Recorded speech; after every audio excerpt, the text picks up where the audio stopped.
नाम अदा से करता हूँ, आमीन विश्वास आमीन करता हूँ प्रभु ने आमीन। हमारी प्रार्थना सुनी है।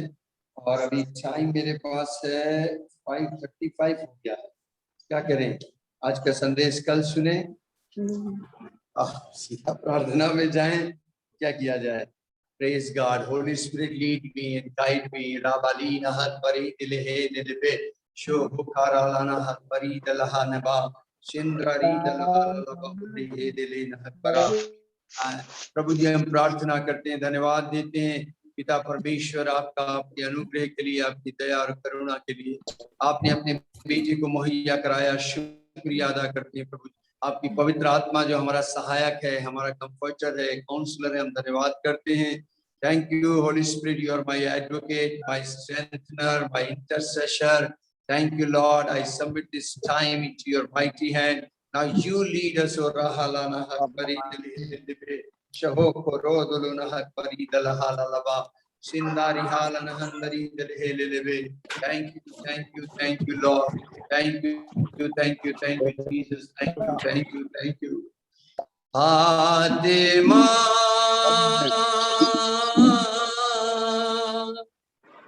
Pavani Atma Atma ये लग रहा है यहाँ ये कौन आजा आजा आजा आकर तू हम पर छा जा, आकर तू हम पर छा जा।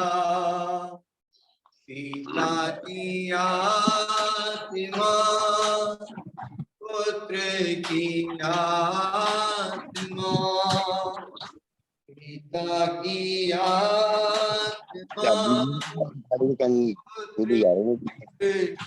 आत्मा आजा आजा आजा,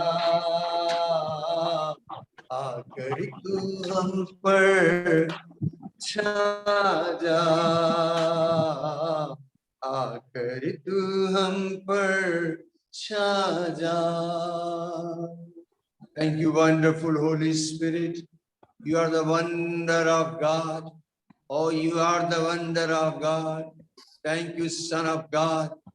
You are the wonder of God. Thank you, thank you, thank you, Lord. Thank you. Thank you. We worship you. We adore you. Thank you, Lord. Thank you for your grace and mercy. In Jesus' name, we come to you, Father. Thank you so much for remembering us, caring us, and loving us, Lord. Thank you, Father.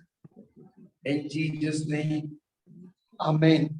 आज जो हमारे वचन का आधार है, मैं एक बार फिर से उसी एग्जाम्पल को ले रहा हूँ, जीसस क्राइस्ट को, तो हमारा परफेक्ट एग्जाम्पल है। और एक बार फिर देखते हैं कैसे यीशु मसीह ने जब प्रार्थना की तो क्या हुआ, बाइबल क्या कहती है। लूका रचित सुसमाचार उसका 9वां अध्याय और उसके 28, 29, 30, 31 पद को आगे तक पढ़ जाएंगे, आपको वहां मिलेगा। मैं वहां से बात कर रहा हूँ। बाइबल कहती है कि यीशु मसीह पहाड़ पर चल दिए और अपने साथ वो 3 लोगों को ले गए, पीटर, जॉन, जेम्स को। यीशु की टीम में 12 लोग थे, लेकिन 9 अलग, 3 अलग।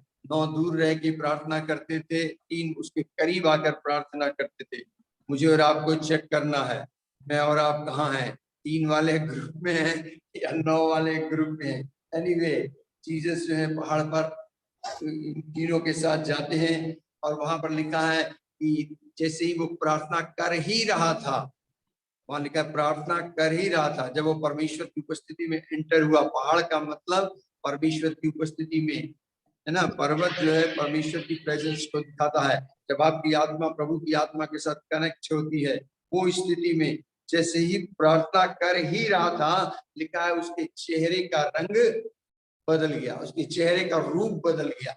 अजीजों, जब आप परमेश्वर की उपस्थिति में दाखिल होते हैं, उसके साथ समय बिताने के लिए, बैठने के लिए, बातें करने के लिए, मैं आपको बताऊं, परमेश्वर का नूर आप पर चमकने लगता है, उसकी रोशनी आपके ऊपर आती है। बाइबल कहती है साम 119 130 के अंदर उसकी बातों के खुलने से प्रकाश होता है। 135 में लिखा हुआ है कि परमेश्वर अपने मुख का प्रकाश उस पर चमका।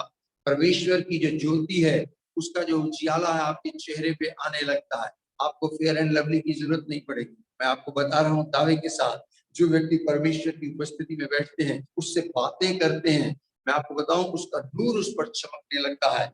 यीशु मसीह के ऊपर परमेश्वर का नूर चमकने लगा। मैं जब छोटा था, छोटी क्लासों में हम लोग पढ़ रहे थे, तो हम लोग एक गेम अक्सर खेलते थे। एक शीशा लेकर आते थे और कागज रखते थे और सूरज की रोशनी में उस शीशे को रखते थे, थोड़ी देर में उस कागज में आग लग जाती। आप सोचिए, जिसने सूरज को बनाया है, उसके अंदर कितनी आग होगी। बाइबल कहती है God is a consuming fire, परमेश्वर भस्म करने वाली आग है। वो पूरे उजियाले से भरा हुआ है। यदि आप इस शीशे को सूरज की रोशनी में रखते हैं और कागज में आग लग सकती है, तो सोचिए जब आप स्वयं उसके सम्मुख थोड़ी देर समय बिताते हैं, जो जिसने सूरज को बनाया है, तो सोचिए आपके ऊपर उसकी किरणें आने लगेंगी। बाइबल कहती है एक्सोडस 34वें अध्याय में उसके 29-30 पद में, जब यहोवा से बातें कर रहा था मूसा, उसकी उपस्थिति में बैठकर बातें कर रहा था, तो यहोवा का नूर उस पर चमकने लगा। उसके सामर्थ्य की किरणें, उसके तेज की किरणें मूसा के चेहरे को ढांकने लगी। और जब मूसा वहां से वापस लौटा, उसके साथियों ने, इजरायलियों ने जब देखा कि इसके चेहरे से किरणें निकल रही हैं, तो लोग उसके पास जाने से डरने लगे। People will fear you, they will afraid from you। अगर आपके ऊपर उसका नूर है, उसकी प्रेजेंस है, ये कैसे आएगी? जब आप प्रार्थना करेंगे। यीशु मसीह ने जब प्रार्थना किया, मैं आपको बता रहा हूँ, जब यीशु ने विनती की प्रभु की उपस्थिति में प्रार्थना, चेले अलग बैठ के प्रार्थना कर रहे हैं, उनके साथ ये घटना नहीं घट रही है। क्यों नहीं घटी? ये आप जब मुझसे अलग से पूछेंगे तब मैं बताऊंगा, अभी मैं नहीं बता रहा हूँ। अभी केवल इतना जानिए, जब यीशु प्रार्थना कर ही रहा था, उसके चेहरे का रूप बदल गया। इसके आगे लिखा है चेहरे का रूप ही नहीं बदला, उसके वस्त्र चमकने लगे, शाइन करने लगे। परमेश्वर का अभिषेक, उसकी अनॉइंटिंग जब आप पर आती है, जब उसकी उपस्थिति आती है, जब वो ड्यूनामिस आपके ऊपर आती है,